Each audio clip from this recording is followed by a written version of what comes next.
When I started thinking about this talk a few weeks ago, I found myself writing the strange sentence, something about the creative industries.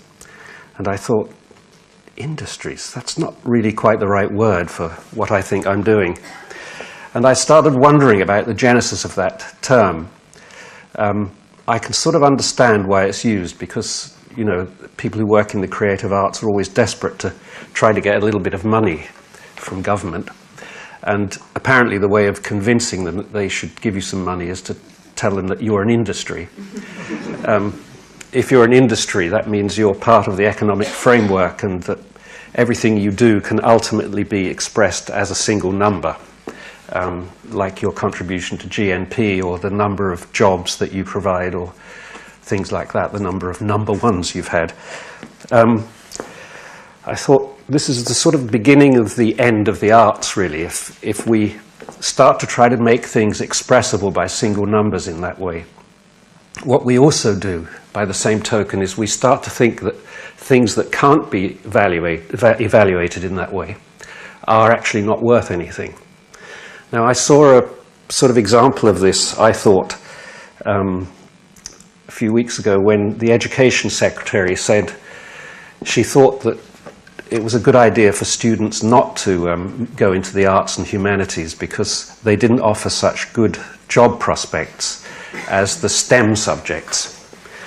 So I want to talk about two questions tonight. The first one is art a luxury?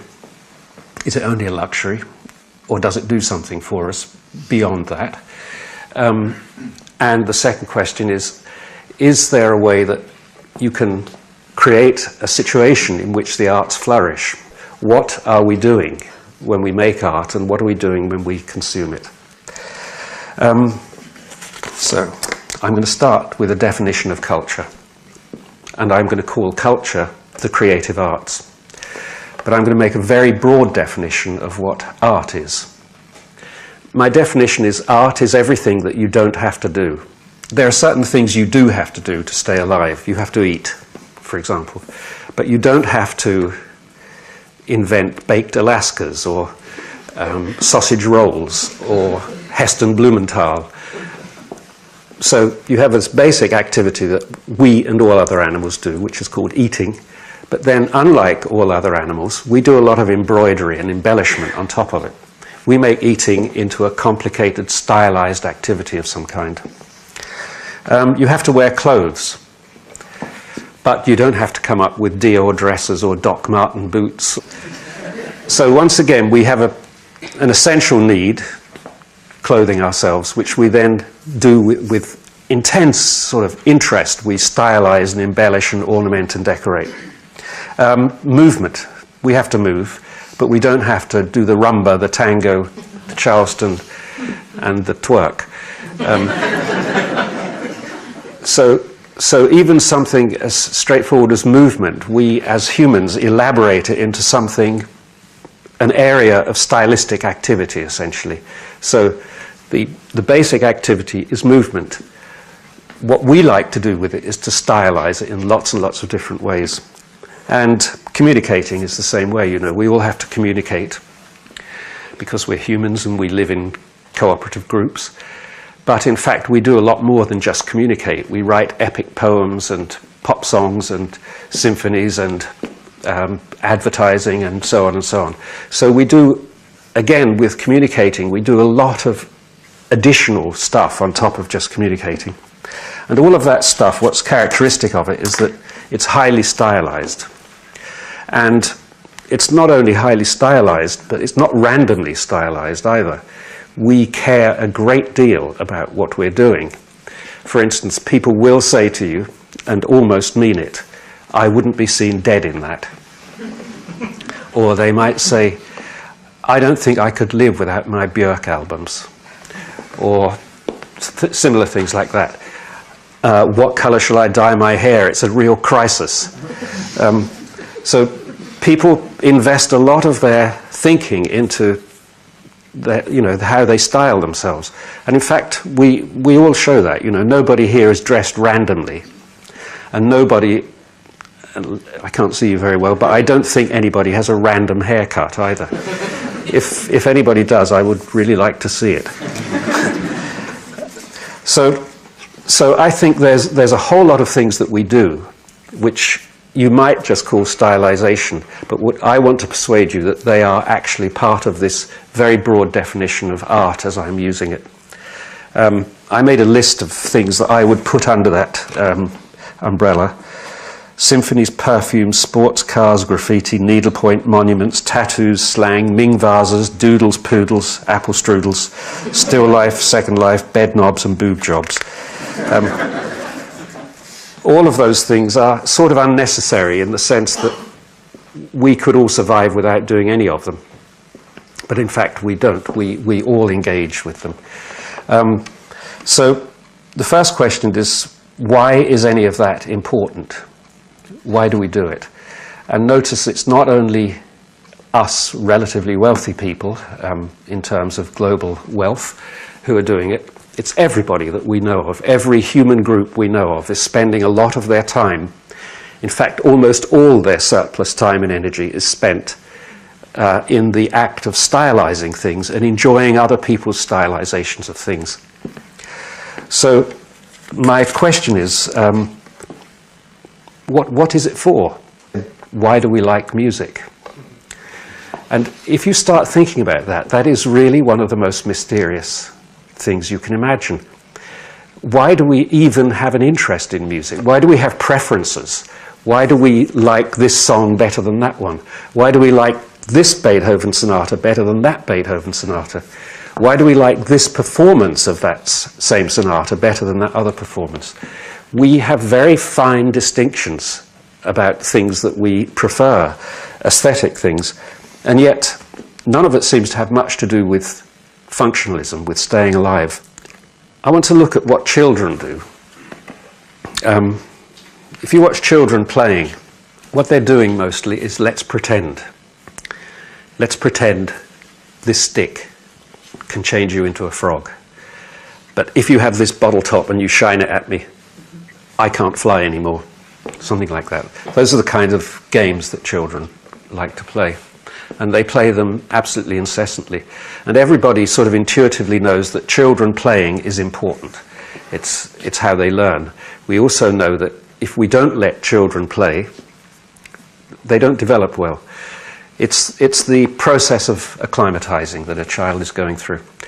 So when a child is saying, let's pretend, what they're really saying is, let's imagine. Imagining is possibly the central human trick. That's what distinguishes us from all other creatures. You know, you can only experience, by definition, empathy is having the feeling of what the world is like in somebody else's head. Well, you can only do that really if you are skilled at this job of world building. And children start world building as soon as they can do anything. They start it very, very young indeed. But we do it through this thing called art. And so the reason I made that big list of things, which could of course have been endlessly long, was because I want to say that all of those things, from the most exalted, with inverted commas, like symphonies, to the most, let's say, mundane, like cake decoration or, nail painting or something like that, they are all doing the same thing. They are all the construction of little worlds of some kind. Okay, so you're thinking, how's nail decoration a world? Let's start in the obvious sort of example. Novels and films. It's very obvious when you read a novel that what you're doing is immersing yourself in another reality of some kind. It's not so obvious in, for example, hairstyles. So I like hairstyles as an example because we all have them. Well, not quite all of us.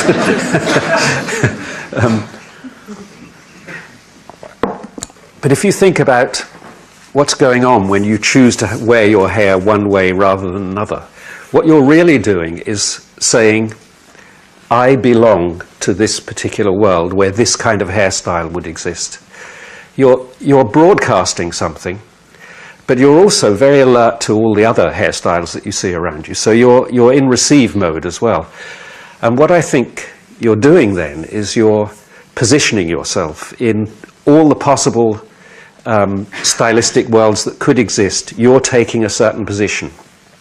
And that's an identification for yourself. It's an identification for somewhere else, for other people as well.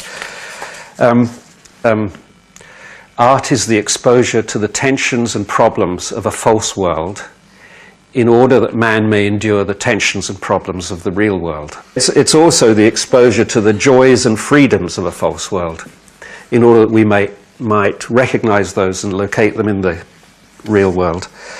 So I like this idea of art having a serious function in our lives, and I think this might be one of them. I don't think it's the only one, by the way. And I suddenly thought, okay, so one of the things that art is doing for us all the time, again, I'm using that very broad definition of art, it's giving us a chance to have feelings about things that are not dangerous. When you go into a gallery, you might see a most shocking picture, but actually you can leave the gallery.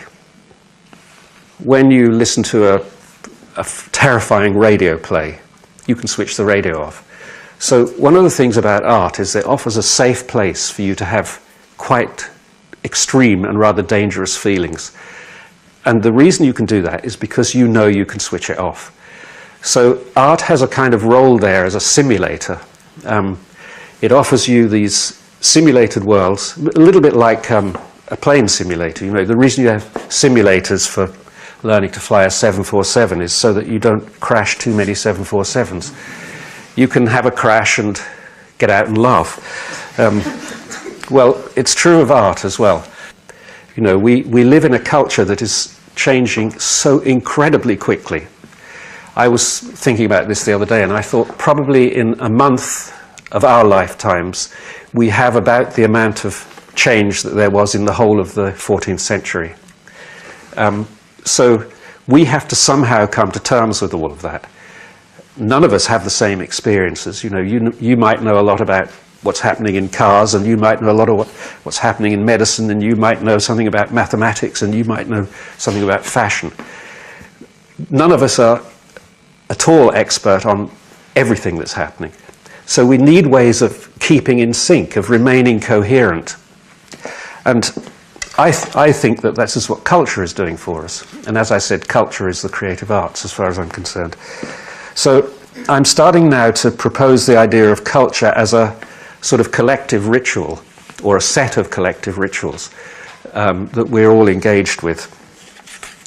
So this is a short explanation of why I think the arts are worth pursuing for other than GNP reasons. The most important thing is that we have been all together. That doesn't mean just the artists, so-called. It means everyone. It means all the people actually in the community, everybody, has been generating this huge, fantastic conversation, which we call culture, and which somehow keeps us coherent, keeps us together. If you'll accept that that might be correct, then you might also think, well, it sounds pretty important, that job. So how does it come about? How do ideas come about? Where does art come from? Is it just out of thin air, as libertarians and laissez-faireists tend to think, and romantics as well, that they imagine that people like Beethoven walk around with symphonies in their head and they will sort of just burst out into reality by some unstoppable divine force. I don't think that's how it happens. And I went to a show about 25 years ago now at the Barbican of early 20th century Russian painting. It was an area of painting that I particularly loved. In fact, it was my period, really, that I loved thinking about and looking about, and I thought I knew quite a lot about it. I went to this show at the Barbican, and there were probably 150 artists in there, including all the big names like Kandinsky and Tatlin and Rodchenko and so on and so on.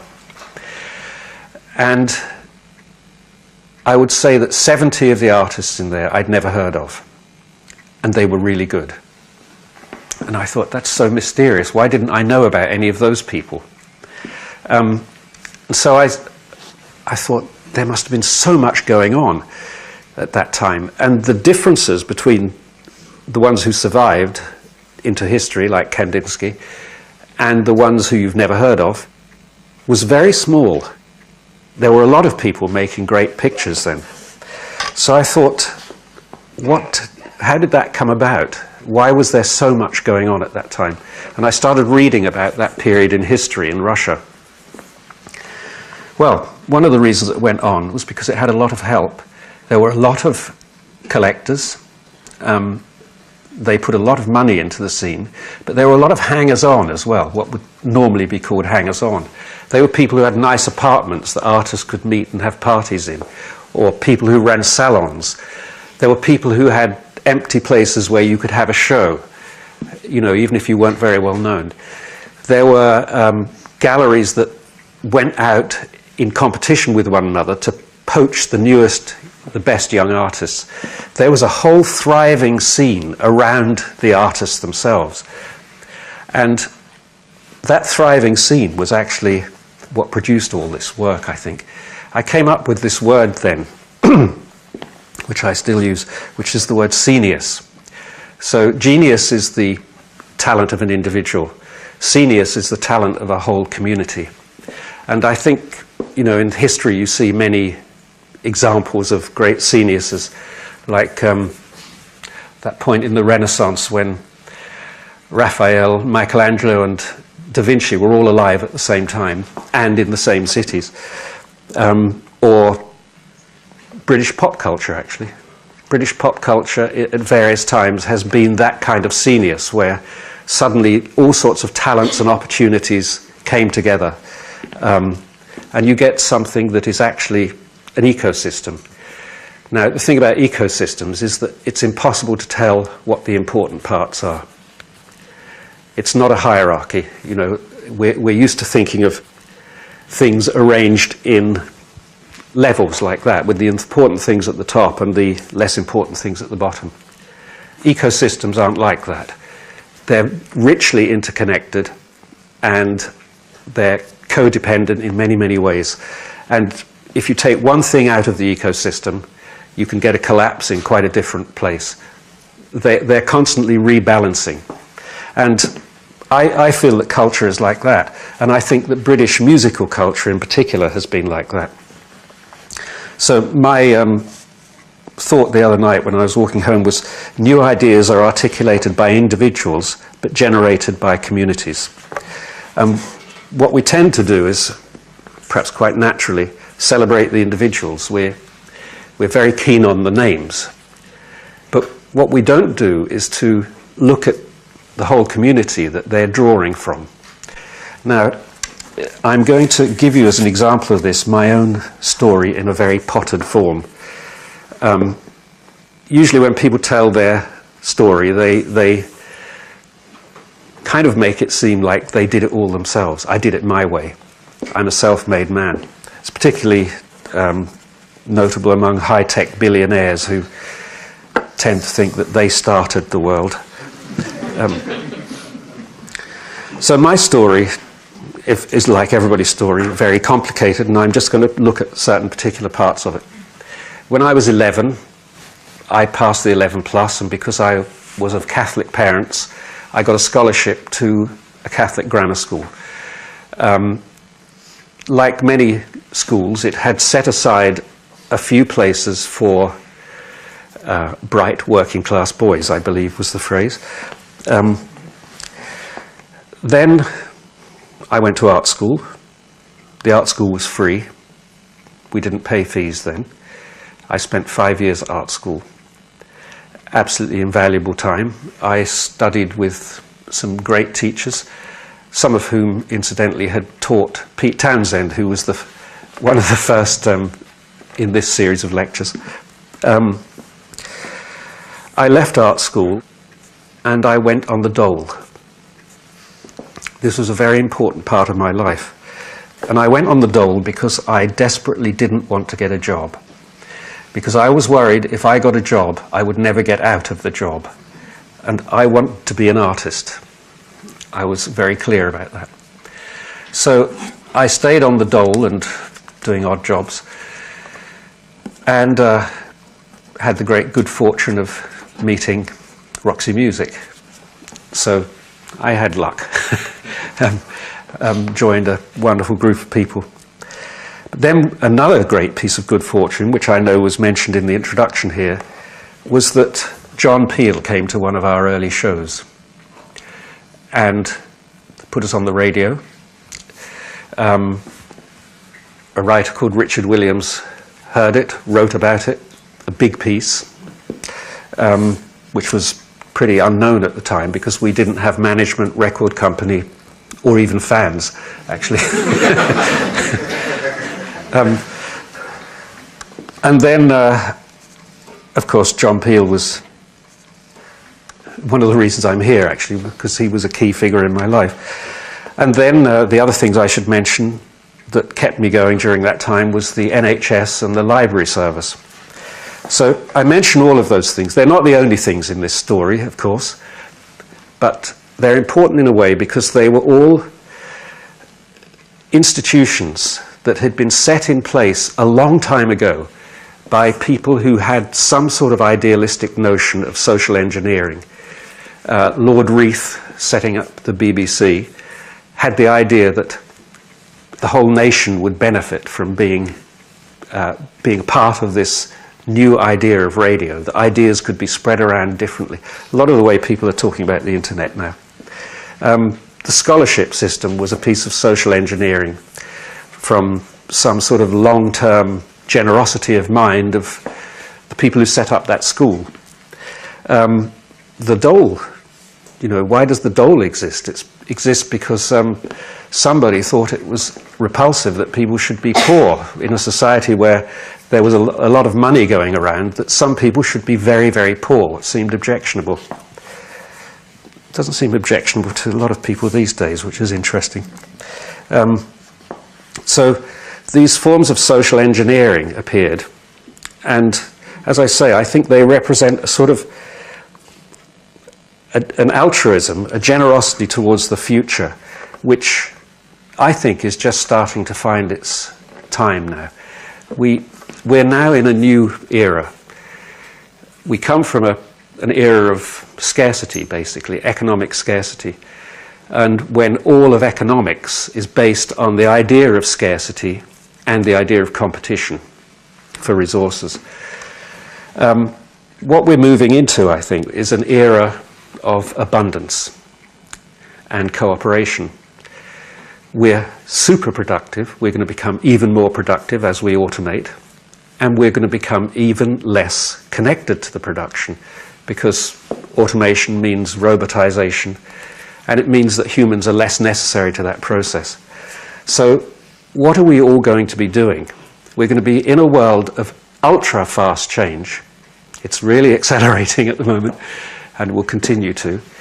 And we're going to have to somehow stay coherent. What are we going to be doing? I think we're going to be even more full-time artists than we are now. And I don't just mean the professionals like me. I mean everybody is going to have to be constantly involved in this activity that I was describing earlier of being able to resynchronize with each other, to connect things together, to be able to make adventurous mind games about different futures, to be able to understand things. There are some interesting social initiatives now. There's one called Basic Income. I don't know if you have heard of that. This is the idea that everybody should get a wage. Everybody, whether they work or not. So that we simply eliminate poverty in one step like that. There would be no more poor people. You think, Jesus, that sounds ridiculous. It isn't ridiculous, actually, if you might want to read about it. Another thing that tells you about the future we're moving into is the open source movement, where people, instead of producing ideas, carefully defending them and keeping all the rewards from them, are starting to share ideas. Linux, which is the operating system that most of the very big computers run on, is an open source system. If you wanted to, you could go and change it. Wikipedia is the same type of thing. These are both sharing resources that would have seemed unthinkable to share 20 years ago. In fact, I'm sure if you'd mentioned these ideas 20 years ago, people had said, that will never happen. And it would never have happened in the economics of the past 200 years. Altruism. Altruism has a kind of a new face. Writers like William McCaskill are starting to think, let's get rational about altruism. We have to be more altruistic. It's unsustainable that this tiny sliver of the world that we live in is so rich compared to the rest of the world. If you think the refugee crisis is bad now, you wait. It can't work that we are so much richer than the rest of the world and not expect them to come and want to take some of it. So all of these challenges require us to constantly be remolding ourselves. And when we do remolding, we don't really do it by sitting down with books of philosophy and rethinking our attitudes from the ground up. Very few of us do that. I'm not one of them either. What we tend to do is we get a sense of what everybody else is thinking about things, and we sort of work out our attitudes in relation to everybody else, as we generally think quite collectively. I think it's good that we do. I think it's very important that we have more and more of the mechanisms for doing that. This is why I think we need to be thinking about art and culture, not as a little add-on, a bit of luxury, but as the central thing that we do. I want to finish by reading a passage from Barbara Ehrenreich's beautiful book, which is called Dancing in the Street. It's a book about, the subtitle is A History of Collective Joy. She says, she was in Brazil. She says, the samba school danced down to the sand in perfect dignity, wrapped in their own rhythm, their faces both exhausted and shining with an almost religious kind of exaltation. One thin, latte-coloured young man dancing just behind the musicians set the pace. What was he in real life? A bank clerk, a busboy?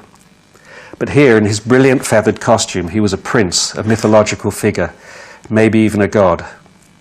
Here, for a moment, there were no divisions among people, except for the playful ones created by Carnival itself. As they reached the boardwalk, bystanders started falling into the rhythm too, and without any invitation or announcements, without embarrassment or even alcohol to dissolve the normal constraints of urban life. The samba school turned into a crowd, and the crowd into a momentary festival. There was no point to it, no religious overtones, ideological message, or money to be made. Just the chance, which we need much more of on this crowded planet, to acknowledge the miracle of our simultaneous existence with some sort of celebration. Thank you very much.